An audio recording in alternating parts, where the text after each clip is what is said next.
Hello friends, स्वागत है आप सभी का एक नए वीडियो में। उत्तर प्रदेश की 10 बड़ी खबरें, देश दुनिया की कुछ खास खबरें, सीएम योगी का एक खास ऐलान जिसके बारे में आपको पता होना चाहिए। फ्री राशन अब आपको मिलेगा या नहीं, क्योंकि योगी सरकार ने बंद किया है। वहीं पर अंत्योदय राशन कार्ड धारकों के लिए क्या प्लानिंग हो रही है, इसके बारे में जानेंगे। इसके साथ ही दिव्यांगजनों को 12,000 रुपए देगी योगी सरकार, किस बात के लिए ये जानेंगे।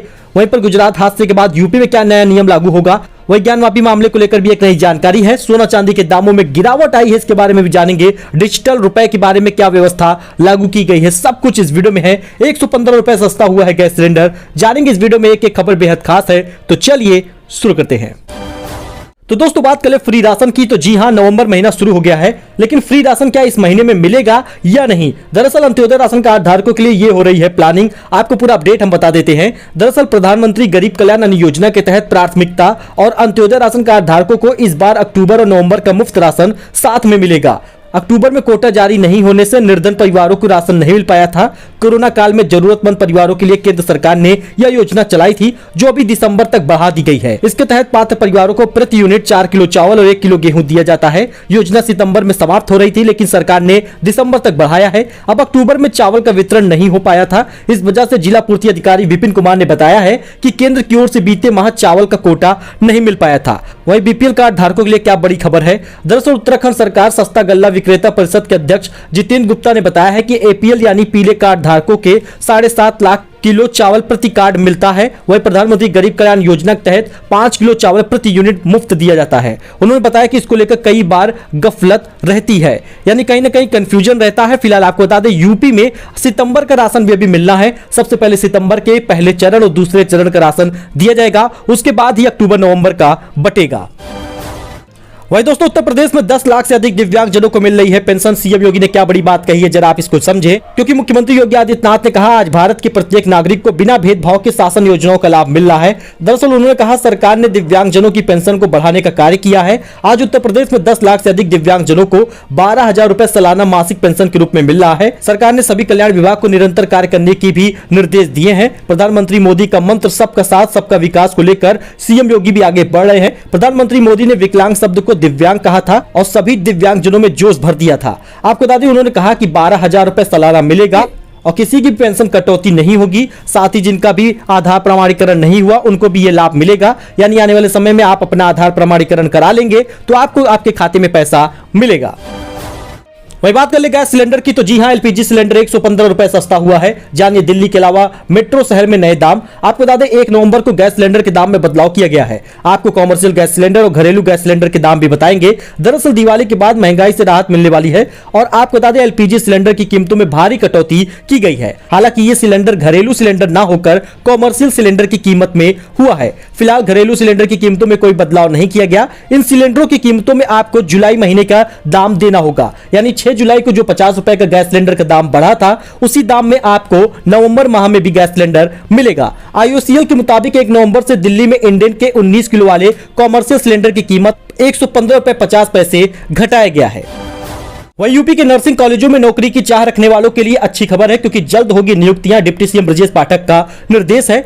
दरअसल यूपी के नर्सिंग कॉलेजों में नौकरी की चाह रखने के लिए अच्छी खबर सामने आई है। यूपी के 11 नर्सिंग कॉलेजों में भर्तियां होनी है। इसी क्रम में 255 पदों पर संविदा के आधार पर शैक्षणिक संवर्गों में भर्ती की प्रक्रिया शुरू कर दी गई है। उप मुख्यमंत्री ब्रजेश पाठक ने जल्द ही भर्ती प्रक्रिया पूरी करने का निर्देश दिया है।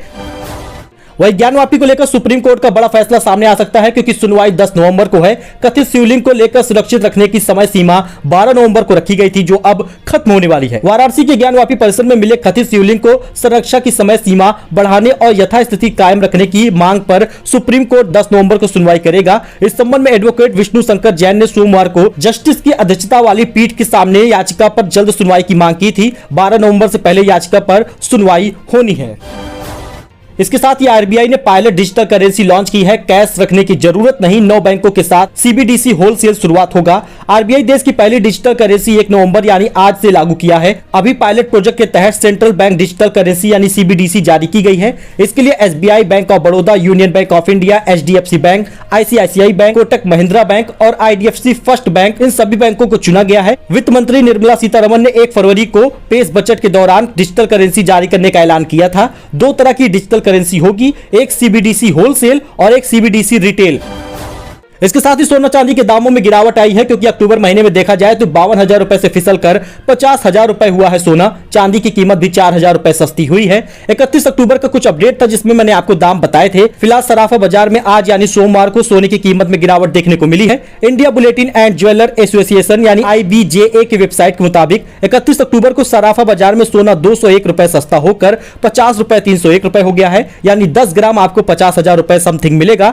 इसी महीने की शुरुआत में सोना 52,000 रुपए पहुंच गया था, जो फिसलकर 50,000 के करीब पहुंच गया है। आप यहां पे कैरेट के हिसाब से सोने की कीमत देख सकते हैं। वहीं पर चांदी में भी गिरावट आई हुई है। सराफा बाजार में 377 रुपए सस्ती हुई चांदी अब 57,000 रुपए प्रति किलोग्राम पहुंच गई है। इस महीने की शुरुआत में चांदी 61,000 रुपए थी, जो अब काफी गिरावट इसमें देखने को मिला है। आने वाले दिनों में तेजी की उम्मीद की जा रही है। डिमांड में तेजी आने पर कीमतें बढ़ सकती हैं। वहीं गुजरात हादसे के बाद यूपी में पुलों की रिपोर्ट तलब होगी। क्षेत्रीय अभियंता और प्रबंध निदेशक को भेजे गए हैं पत्र। गुजरात के मोरबी में हुए पुल हादसे के बाद यूपी सरकार ने प्रदेश के सभी पुलों को निरीक्षण कर रिपोर्ट मांगी है। इस निर्देश के बाद पूरे प्रदेश की एकीकृत रिपोर्ट तैयार करवाई जाएगी। गुजरात में पुल हादसे के बाद ये सबक लेते हुए यूपी में सभी पुलों का रिपोर्ट तलब की गई है। PWD मुख्यालय से सभी क्षेत्रीय मुख्य अभियंताओं और सेतु निगम के प्रबंध निदेशक को पत्र भेजकर कहा गया है कि पुलों का निरीक्षण करके तत्काल रिपोर्ट मुहैया कराई जाए। इसके साथ ही टिकट के साथ 20 रुपए दीजिए और एक्स्ट्रा यूपी रोडवेज की जनरल बसों में लीजिए रिजर्वेशन की सुविधा। दरअसल नवंबर महीने की शुरुआत के साथ ही उत्तर प्रदेश की रोडवेज बसों में यात्रा करने वाले पैसेंजर को नई सुविधा मिलने जा रही है। अब यूपी रोडवेज की साधारण श्रेणी की बसों में भी आप यात्री रिजर्वेशन करा सकेंगे। यह सुविधा अभी बस स्टेशन पर बनाए गए आरक्षण काउंटर से ही मिलेगी। बाद में यात्री ऑनलाइन माध्यम से भी बसों का आरक्षण करवा सकेंगे। यूपी रोडवेज में अभी तक AC बसों में ही ऑनलाइन रिजर्वेशन की सुविधा थी, लेकिन अब यात्री साधारण श्रेणी की बसों में भी पहले से ही सीट को आरक्षित करवा सकेंगे। यात्रा करने की डेट से 30 दिन पहले ही आरक्षण करवाने की सुविधा दी जाएगी। आरक्षित टिकट के लिए किराए की मूल राशि से 20 रुपए ज्यादा लिया जाएगा। अच्छा, इसके साथ ही कोरोना के बाद अब यूपी में डेंगू का कहर है, क्योंकि बड़े शहरों में मरीजों की संख्या में हो रहा है लगातार इजाफा। आपको बता दें, कोरोना के बाद अब उत्तर प्रदेश में लगातार डेंगू के कहर बढ़ते जा रहे हैं। प्रदेश के ज्यादातर बड़े शहरों में डेंगू बेकाबू हो गया है और हर रोज सैकड़ों की तादाद में मरीज मिल रहे हैं। डेंगू के साथ प्रदेश में कई हिस्सों में चिकनगुनिया का भी असर देखने को मिल रहा है। प्रदेश में सबसे ज्यादा डेंगू के मामले राजधानी लखनऊ, प्रयागराज, गाजियाबाद, कानपुर, इन सभी बड़े शहरों में मिल रहा है। प्रयागराज में रविवार शाम को डेंगू के मरीज में तादाद 842 थी, लखनऊ में 762 है। डॉक्टरों का कहना है कि त्योहार के मौसम में प्रवासी लोगों की बड़ी तादाद आने से डेंगू के ज्यादा मरीज मिलने लगे हैं। अच्छा, इसके साथ ही यूपी के लोगों के लिए अच्छी खबर है, क्योंकि प्रदूषण मुक्त हो रही है गंगा और वापस आ रहे हैं डॉल्फिन। 600 पहुंचा है आंकड़ा। यूपी में गंगा नदी के जल की गुणवत्ता हो रही सुधार को देखते हुए एक सकारात्मक नतीजा देखने को मिल रहा है। प्रदूषण के कारण गंगा नदी से जहां पहले डॉल्फिन गायब हो रही थी, वह अब वापस आ रही हैं। आपको बता दें, मौजूदा समय में प्रदेश में गंगा में 600 डॉल्फिन के होने की अनुमान लगाए गए हैं। सो फिलहाल ये कुछ अपडेट था जो आपके साथ शेयर किया गया है। आई होप आपको ये पसंद आया होगा। ऐसी जानकारी, ऐसे अपडेट के लिए आप हमारे साथ बने रहिए। मिलते अगले वीडियो में नई जानकारी के साथ। तब तक के लिए धन्यवाद।